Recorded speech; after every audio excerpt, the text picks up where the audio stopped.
जय गुरु जी, शुक्राना गुरु जी, हर हर महादेव।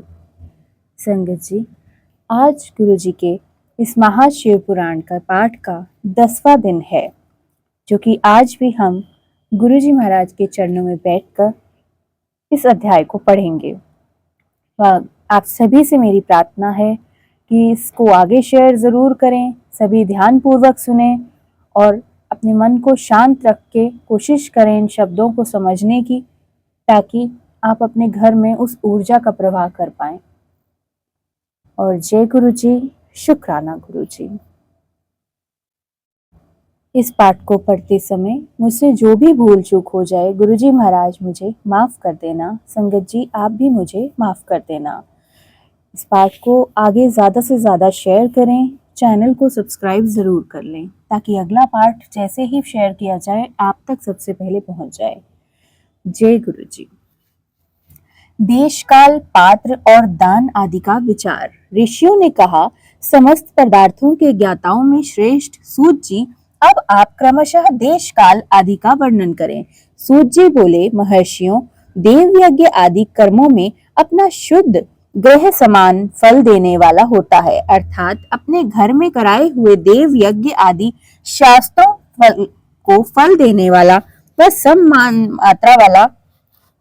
मात्रा देने वाला होता है। गौशाला का स्थान घर की अपेक्षा 10 गुना फल देने वाला होता है। जलाशय का तट उससे भी 10 गुना महत्व रखता है, तथा जहाँ बेल, तुलसी एवं पीपल वृक्ष का मूल निकट हो, वह स्थान जलाशय के तट से भी 10 गुना फल देने वाला होता है। देवालय को उससे भी 10 गुने महत्व का स्थान जानना चाहिए। देवालय से भी 10 गुना महत्व रखता है तीर्थ भूमि का तट, उससे 10 गुना श्रेष्ठ है। नदी का किनारा उससे 10 गुना उत्कृष्ट है। तीर्थ नदी का तट और उससे भी 10 गुना महत्व रखता है।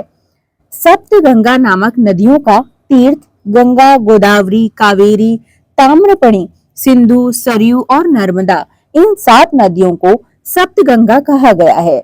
समुद्र के तट पर स्थान इनके भी 10 गुना पवित्र माना गया है, और पर्वत के शिखर का प्रदेश समुद्र तट से भी 10 गुना पावन है। सबसे अधिक महत्व का वह स्थान जानना चाहिए जहां मन लग जाए। यहाँ तक देश का वर्णन हुआ है, अब काल का तारतम्य बताया जाता है। सतयुग में यज्ञ, दान आदि धर्म पूर्ण फल देने वाले होते हैं, ऐसा जानना चाहिए। त्रेता युग में उनका 3/4 फल मिलता है। द्वापर में सदा आधे ही फल की प्राप्ति होती है, यही कहा गया है। कलयुग में 1/4 ही फल की प्राप्ति समझनी चाहिए, और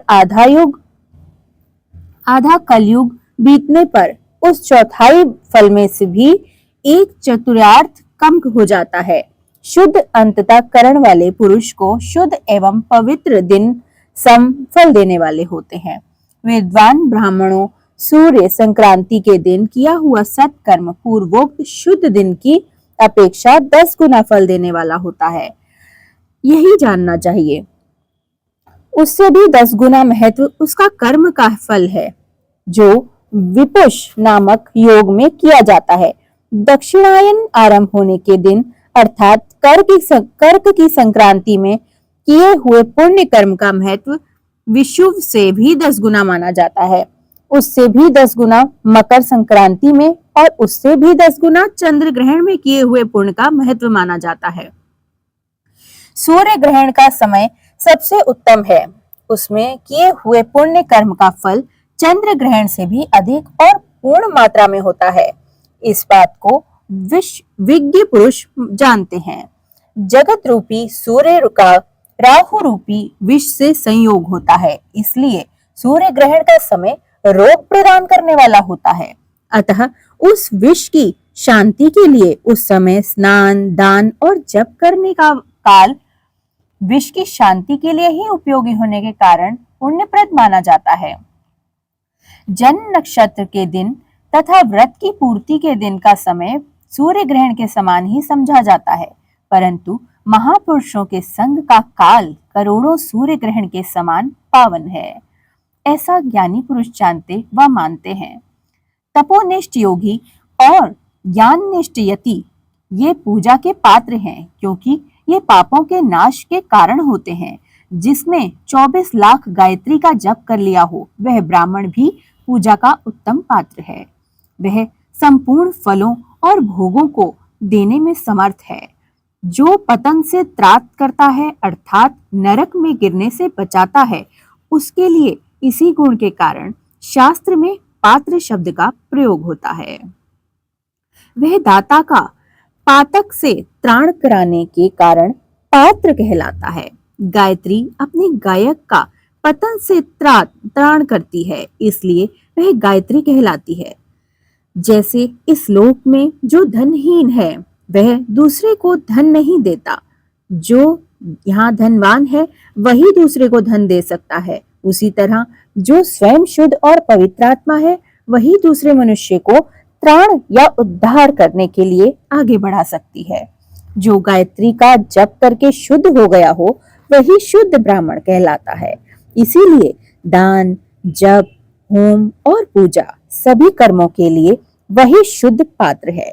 ऐसा ब्राह्मण ही दान तथा रक्षा करने का पात्र बनता है। स्त्री हो या पुरुष, जो भी भूखा हो वही अन्नदान का पात्र है। जिसको जिस वस्तु की इच्छा हो उसे उस वस्तु को बिना मांगे ही दे दिया जाए तो दाता को उस दान का पूरा पूरा फल प्राप्त हो जाता है। ऐसी महर्षियों की मान्यता है। जो सवाल या याचना करने के बाद किया जाता हो वह दान आधा ही फल देने वाला होता है। अपने सेवक को दिया हुआ दान 1/4 फल देने वाला होता है। विप्रों, जो जाति मात्र से ब्राह्मण हैं और दीनता पूर्वक वृत्ति से जीवन बिताया करते हैं, उसे दिया हुआ धन का दान दाता को इस भूतल पर 10 वर्षों तक भोग प्रदान करने वाला होता है। वहीं दान यदि वेद वेत्ता ब्राह्मण को दिया जाए तो यह स्वर्गलोक में देवताओं के वर्ष से 10 वर्षों तक दिव्य भोग देने वाला होता है। शील और उच्च वृत्ति से लाया हुआ और गुरु दक्षिणा में प्राप्त किया हुआ अन्न धन शुद्ध द्रव्य कहलाता है। उसका दान दाता को पूर्ण फल देने वाला बताया गया है। क्षत्रियों का शौर्य से कमाया हुआ, वैश्यों का व्यापार से लाया हुआ और शूद्रों का सेवावृत्ति से प्राप्त किया हुआ धन भी उत्तम द्रव्य कहलाता है। धर्म की इच्छा रखने वाली स्त्रियों को जो धन पिता एवं पति से मिलता हो उसके लिए वही उत्तम द्रव्य है।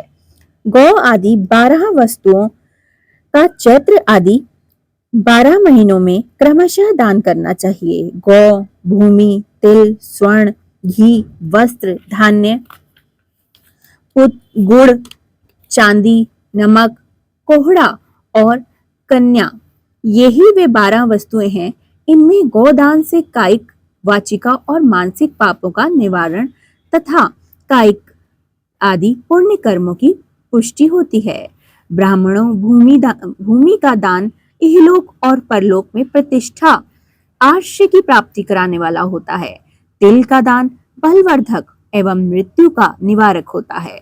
स्वर्ण का दान जठ राग्नि को बढ़ाने वाला होता है, वीर्यदायक होता है। घी का दान पुष्टिकारक होता है। वस्त्र का दान आयु की वृद्धि कराने वाला होता है, ऐसा जानना चाहिए। धान्य का दान अन्न धन की समृद्धि में कारक होता है। गुड़ का दान मधुर भोजन की प्राप्ति कराने वाला होता है। चांदी के दान से वीर्य की वृद्धि होती है। लवण का दान क्षण रस भोजन की प्राप्ति करवाता है। सब प्रकार का दान सारी समृद्धि सिद्धि के लिए होता है। विज्ञ पुरुष कुष्मांड के दान को पुष्टिदायक मानते हैं। कन्या का दान आजीवन भोग देने वाला कहा गया है। ब्राह्मणों वह लोक और परलोक में भी संपूर्ण भोगों की प्राप्ति कराने वाला होता है। विद्वान पुरुष को चाहिए कि जिस वस्तुओं से श्रवण आदि इंद्रियों की तृप्ति होती हो उनका सदा दान करता रहे। श्रोत आदि 10 इंद्रियों से जो शब्द आदि 10 विषय हैं उनका दान किया जाए तो वे भोगों की प्राप्ति करा देता है तथा दिशा आदि इंद्रिय देवताओं को संतुष्ट करते हैं। वेद और शास्त्र को गुरुमुख से ग्रहण करने के, गुरु के उपदेश से अथवा स्वयं ही बोध प्राप्त करने के पश्चात जो बुद्धि का निश्चय होता है वही कर्मों का फल अवश्य मिलता है। इसी को उच्च कोटि की आस्तिकता कहते हैं। भाई बंधु अथवा राजा के भय से जो आस्तिकता बुद्धि या श्रद्धा होती है वह कनिष्ठ श्रेणी की आस्तिकता है, जो सर्वथा दरिद्र है। इसलिए जिसके पास सभी वस्तुओं का अभाव है वह प्राणी अथवा कर्म शरीर द्वारा यजन करे। मंत्र स्तोत्र और जप आदि को वाणी द्वारा किया जाए यजन समझना चाहिए, तथा तीर्थ यात्रा और व्रत आदि को विद्वान पुरुष शारीरिक यजन मानते हैं। जिस किसी की भी उपाय से थोड़ा बहुत या बहुत देवतार्पण बुद्धि से जो भी कुछ भी दिया जाए अथवा किया जाए वह दान या सत्कर्म भोगों की प्राप्ति कराने में समर्थ होता है। तपस्या और दान ये दो कर्म मनुष्य को सदा करने चाहिए, तथा ऐसे ग्रह का दान कर देना चाहिए जो अपने वर्ण चमक दमक या सफाई और गुण सुख सुविधा से सुशोभित हो। वृद्धिमान पुरुष देवताओं की तृप्ति के लिए जो कुछ भी देता है वह अतिशय मात्रा में और सब प्रकार के भोग प्रदान करने वाला होता है। उस दान से विद्वान पुरुष इहलोक और परलोक उत्तम जन्म और सदा सुलभ होने वाला भोग प्राप्त कर लेता है। ईश्वरार्पण बुद्धि से यज्ञ दान आदि कर्म करके मनुष्य मोक्ष फल को प्राप्त कर लेता है। जय गुरु जी, शुक्राना गुरु जी। आज के पाठ का बहुत बहुत शुक्राना। गुरु जी महाराज, मेरी आपसे यही अरदास है कि सारी संगत पर आने वाला हर संकट टल जाए, सबका स्वास्थ्य अच्छा हो। ये पाठ जिस जिस घर में भी सुना चलाया या आगे भेजा जाए, इसकी सेवा करने वाले हर प्राणी को, सुनने वाले को व श्रवण करने वाले को कई गुना फल प्राप्त हो, तथा हर एक सुनने वाले को अपने घर में बैठे हुए संपूर्ण पाठ को विधि पूर्वक करने का जो भी महत्व व या जो भी विधि विधान से करने का पुण्य प्राप्त होता है वह उन सभी प्राणियों को प्राप्त हो जो भी इसे ध्यान पूर्वक सुने। गुरुजी महाराज, हर एक के घर में माँ लक्ष्मी का वास हो, संकट सब टल जाए, सब रोजगार प्राप्त हो और सबके स्वास्थ्य अच्छे हों। हर एक के घर में सबके बच्चे सद्बुद्धि वाले हों व आगे तरक्की करें, माता पिता का ध्यान रखें तथा हर घर में सद्गुण का वास हो। किसी को भी भूखा न सुलाना महाराज, हर एक का रोजगार अच्छा चलाना, हर एक का स्वास्थ्य अच्छा रखना महाराज। माँ लक्ष्मी का सदा के लिए उन घरों में वास करना। मुझसे पाठ को करते समय सुनाते समय जो भी त्रुटि हुई हो महाराज, मुझे भूल को माफ कर दीजिएगा, ना बच्चा समझ के बख्श दीजिएगा। जय गुरु जी, शुक्राना गुरु जी। संगत जी कृपया इस पाठ को ध्यान से सुने और चैनल को सब्सक्राइब जरूर करें। जय गुरु जी।